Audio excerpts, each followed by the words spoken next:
그리고요, 그러니까, 최순실의 얘기는 가만히 들어보면 법적으로 문제되거나 이런 건 하나도 없어요. 전부 부인했어요. 그게 아주 기획된 아니, 그러니까 네. 전략이에요. 우리는 그냥 흘려 지나갔지만 박 대통령 얘기하고 싶지 않다 부분은 뭐냐면은 변호사들이 관련해 갖고 물으면 나는 모른다, 아니다, 안 했다. 그리고 이런 부분들은 다 모른다고 해라라는 연장선에 있는 것 같아요. 그렇죠. 거기에 감정을 섞은 거예요. 이 질문이 아마 이랬을 거예요. 박근혜 대통령에 대해서 어떻게 생각하냐. 그렇죠. 얘기하고 싶지 않다. 이랬을 겁니다, 아마. 일단 사람은 다 말이 나와서 길어지면 뭔가 꼬투리를 잡히게 돼 있거든요. 이 지점에서. 그래서 저희가 예전에 그 학생운동 하고 이럴 때도 잡히면 검거당하면은 무조건 묵비를 해라. 경찰에서든 검찰에서든 끝까지 묵비하고 그리고 법정 가서 싸워라. 근데 그게 맞는 전략이에요. 그렇죠. 이 경찰이나 검찰의 신문에 응하면 응할수록 특히 이제 시국 사건, 국가보안법 사건 이거는 점점 불리해집니다. 예. 끝까지 묵비하고 법원에 가서 자신의 정당성을 주장하든 뭐 결백을 주장하든 이게 사실은 훨씬 더 좋은 전략인 거죠. 그러니까 의미 있는 말은 정호성, 안종범한테서 그렇죠. 나왔어요. 그럼 정호성 이야기 한번 볼까요? 예, 정호성 얘기는 세월호 참사 당일 앞뒤로 일정이 팍팍하게 있었다, 대통령이. 근데 4월 16일에만 일정이 비어 있었다고 증언한 거예요. 그런데 요 4월 16일이 수요일이잖아요. 그렇죠. 수요일마다 일정이 없었다는 이미 나왔던 거거든요. 그런데 이게 정호성이 증언했다는 게 중요하죠. 그리고 당일 관저에 대통령이 머물렀었는데 자기가 그러니까 정호성이 대통령을 처음 본 게 2시 15분이다. 이렇게 얘기를 했어요. 2시 15분. 이것도 중요한 부분이죠. 그리고 이제 세월호 당일 박 대통령이 관저에 평상시대로 근무했다. 이들은 늘 이 얘기를 하는데 이걸 제가 바꿔서 얘기해야 돼요. 출근 안 한 거예요. 세월호 당일 박 대통령은 관저에서 놀았다.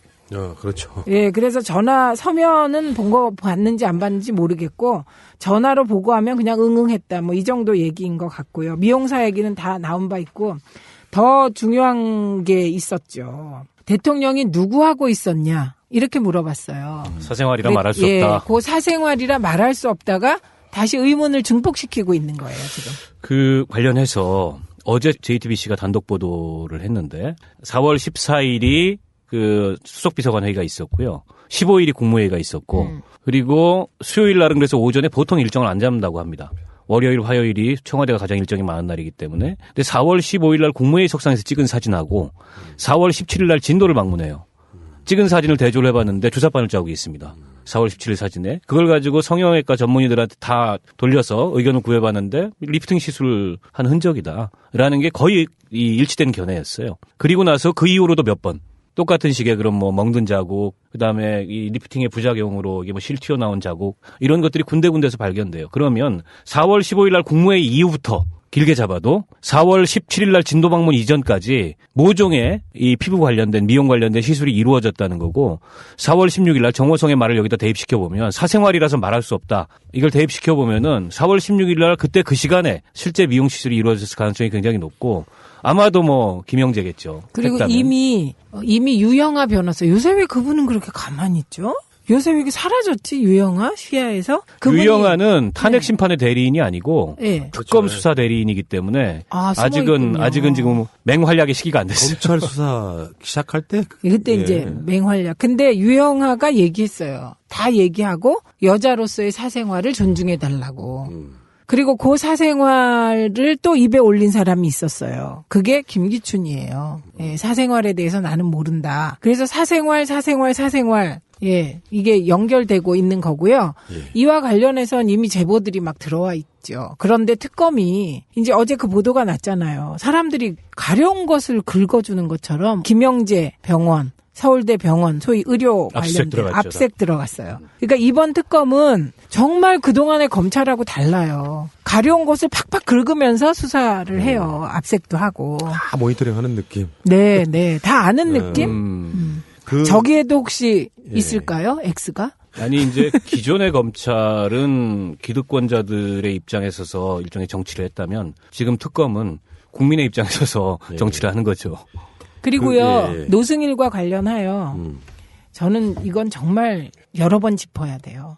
노승일이 지금 폭탄급 발언을 계속하고 있어요. 그래갖고 노승일을 보호하고 노승일 어떻게 하라고 저한테 네. 메시지까지 보낸 분이 계세요. 민주당은 노승일을 보호하기 위한 무슨 특단의 대책이 있냐 이렇게. 최근에 목숨에 위협 느낀다고 강남에서 마주쳤던 사람을 그날 강북으로 올라갔더니 강북에서도 마주쳐가지고 소름 끼쳤다고. 그러니까 감시하는 사람이 있다. 그렇죠. 이 이야기거든요. 예, 그럴 수 예. 있겠죠. 그런데 그 노승일이 그렇게 모든 걸 불게 된 계기가 중요하잖아요. 계기. 최 검사가 예, 맞아요, 예, 맞아요. 최 검사의 진정성. 예, 그래서 최 검사 힘내라. 우린 이렇게 또 해야 돼요. 직을 걸어라. 아니구나, 이건. 그건 아니죠.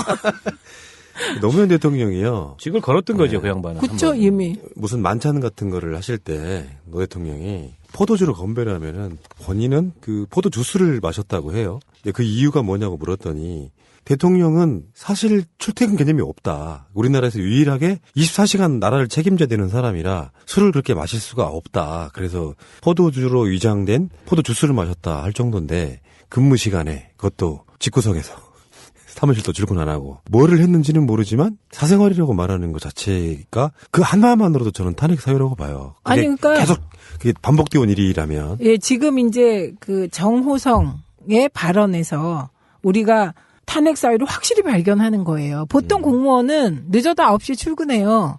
6시까지 그냥 콕 근무해요. 네. 그런데 이분은 그날 2시 15분까지 사생활이라고 말할 일을 했다는 거잖아요. 고로 이 말은 공무를 안 받다는 거잖아요. 혹시 두 분은 그 이야기 들어보셨어요? 그 미주 동포들이 만드는 썬데이 저널이라는 봤죠. 매체가 있는데 네, 알아요. 그걸 어떻게 안 봐요? 롯데호텔 건. 예. 근데 그게 그 기사도 봤어요. 나름 개연성이 있다고 저는 느꼈던 게요. 저는 세월호 사건을 지금까지 아마 우리나라 모든 매체 통틀어서 가장 많이 다뤘을 거예요. 네. 그중에 음모론도 많이 있지만 근데 가장 초창기 때 나왔던 얘기가 롯데호텔 이야기였어요. 그 당시에 사람들이 이제 정윤회를 떠올리고 뭔가 불륜을 떠올렸었지만 어쨌건 롯데호텔에서 발견됐다라고 하는 거는 그냥 있는 소스는 아니었을 것이다라고 봤고 이게 어떤 결혼종이냐 아니냐에 대한 고민도 되게 많이 했었는데 다시 그분들이 발굴한 그 기사를 보니까 청와대가 아니라 롯데호텔 그 스위트룸 거기에서 있었을 가능성은 없는 거예요. 그러니까 요 얘기를 네. 들었죠. 썬데이 저널뿐만 아니라 보건 쪽 종사자들한테서 또 이 얘기가 나왔어요. 근데 둘 차이가 뭐였냐면 H호텔이었어요. 보건 쪽에서 나온 건. H호텔. 어디를 말하는 거예요? 힐튼? 힐튼 호텔 혹은 하얏트 호텔. 그 주변에 두 개더라고요. 남산에. 예. 그런데 힐튼 호텔인가에는 비밀 통로가 있어서 완전 그 외부에 전혀 노출되지 않는 길이 있다는 거예요. 그런데 사실은 이제 이게 경호실을 못 믿으니까 우리가 지금 대통령이 암행을 해도 같이 가야 될 두 사람이 있어요, 경호실에. 그런데 그분들을 못 믿으니까 그 증언을 믿을 수가 없는 거잖아요, 우리가. 대통령 그렇죠. 경호실을. 그런데 일반적으로 생각하면 그때 나갔다 들어오는 건 불가능한 거예요. 정상 경호를 하면. 예, 그런데 암행 경호를 할 때 가능한 거죠. 그러니까 이런 거잖아요. 11시 2분에 MBC가 오보를 내잖아요. 1분, 2분 그때 그게 전원구조 오보가 나오니까 사고가 났다니까 시술을 안 하려다가 전원구조 오보가 나니까 시술에 들어갔다. 지금 그 얘기예요. 요 얘기도 개연성이 있는 거죠. 그치. 예. 그런데 이미 시술을 하고는 그건 어떻게 할 수가 없잖아요. 그리고 다시 들어와서 정호성이 봤을 땐 매우 피곤해 보였죠. 이런 추론이 가능하다고 생각해요. 네. 그러니까 대충 얼개는 나온 것 같아요. 근데 사실 우리가 지금 망각하고 있는 게 어떤 호기심 때문에 그런 거지 수도 있는데 진짜 핵심은 뭘 했냐가 중요한 게 아니잖아요. 일 안 한 거요. 뭘 안 한 게 게 문제지. 중요한 거잖아요. 그거는 이 이미 사건은. 나와 있는 거고, 그건 이미 직무유기고, 그 있을 수 없는 걸로 나와 있는 건데, 이 중요한 건 두 가지 사실이 더 나오는 거예요. 하나는 2014년 4월 16일에만 그런 게 아니었다는 거예요. 그렇죠. 네. 처음에는 회의도 자주 잡고 그랬는데 대통령 되고 점점 시간이 지나면서 회의가 줄어요. 진짜 놀았죠. 네, 그래서 맞아. 지금은 아주 공인되게 놀고 계시고 월급 받고 예. 드라마도 실컷 보시는 게 월급도 나갑니까, 아니냐. 탄핵당하면? 그럼요. 아, 열받네. 공무만 정지되는 거예요. 신분이 유지되니까. 예. 그리고 그거 하나. 그다음에 또 하나는 만약에 그때 시술을 했다면 이거는 뭐 국민정서법상 국민분노법으로 전환되는 거죠. 아니, 국민정서법, 분노법뿐만 아니라 어찌됐건 이게 이제 생명권 침해를 다루는 문제잖아요. 네. 헌법재판소에서는. 결국은 부작위에 의한 생명권 침해. 마땅히 그런 국가적 재난의 앞에서 대통령이 적극적인 구조활동을 해야 되고 그걸 지시했어야 마땅한데 그걸 안 하고 그 시간에 뭐 피부 미용술을 받았다든가 내지는 공무가 아닌 이런 걸 했다면은 이건 바로 탄핵 사유하고 연결되는 거기 때문에 지금 특검의 그 7시간 행방에 대한 이 추적 수사 이게 굉장히 사실은 중요하고 지금 바짝 그 실체에 다가서고 있는 그런 상황이 아닌가 싶어요. 예. 자, 이야기 해도 정말 시간적인 있었냐 이렇게 물어봤어요. 사생활이라 말할 수 없다. 그 사생활이라 말할 수 없다가 다시 의문을 증폭시키고 있는 거예요, 지금. 그 관련해서 어제 JTBC가 단독 보도를 했는데 4월 14일이 그 수석비서관 회의가 있었고요. 15일이 국무회의가 있었고 그리고 수요일 날은 그래서 오전에 보통 일정을 안 잡는다고 합니다. 월요일, 화요일이 청와대가 가장 일정이 많은 날이기 때문에. 근데 4월 15일 날 국무회의 석상에서 찍은 사진하고 4월 17일 날 진도를 방문해요. 찍은 사진을 대조를 해봤는데 주사바늘 자국이 있습니다. 4월 17일 사진에. 그걸 가지고 성형외과 전문의들한테 다 돌려서 의견을 구해봤는데 리프팅 시술을 한 흔적이다. 라는 게 거의 일치된 견해였어요. 그리고 나서 그 이후로도 몇 번.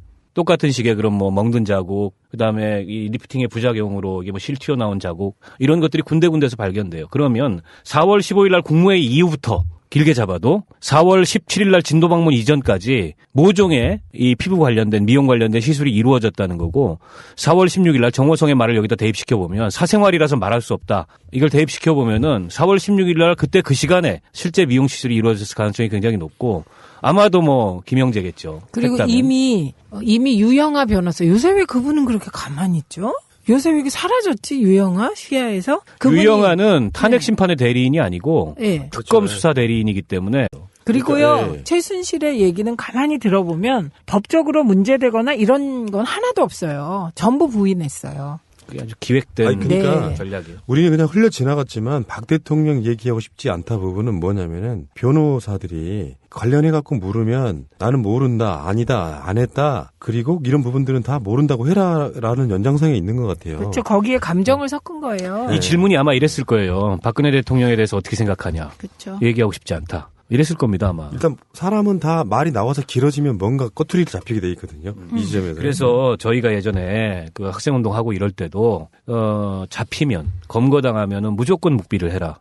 그런데 이게 정호성이 증언했다는 게 중요하죠. 그리고 당일 관저에 대통령이 머물렀었는데 자기가 그러니까 정호성이 대통령을 처음 본 게 2시 15분이다. 이렇게 얘기를 했어요. 2시 15분. 이것도 중요한 부분이죠. 그리고 이제 세월호 당일 박 대통령이 관저에 평상시대로 근무했다. 이들은 늘 이 얘기를 하는데 이걸 제가 바꿔서 얘기해야 돼요. 출근 안 한 거예요. 세월호 당일 박 대통령은 관저에서 놀았다.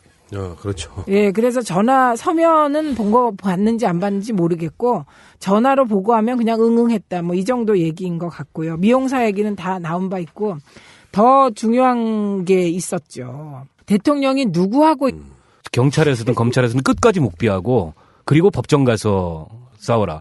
근데 그게 맞는 전략이에요. 그렇죠. 이 경찰이나 검찰의 신문에 응하면 응할수록 특히 이제 시국 사건, 국가보안법 사건 이거는 점점 불리해집니다. 예. 끝까지 묵비하고 법원에 가서 자신의 정당성을 주장하든 뭐 결백을 주장하든 이게 사실은 훨씬 더 좋은 전략인 거죠. 그러니까 의미 있는 말은 정호성 안종범한테서 그렇죠. 나왔어요. 그럼 정호성 이야기 한번 볼까요? 예, 정호성 얘기는 세월호 참사 당일 앞뒤로 일정이 팍팍하게 있었다 대통령이. 근데 4월 16일에만 일정이 비어 있었다고 증언한 거예요. 그런데 요 4월 16일이 수요일이잖아요. 그렇죠. 수요일마다 일정이 없었다는 이미 나왔던 거거든요.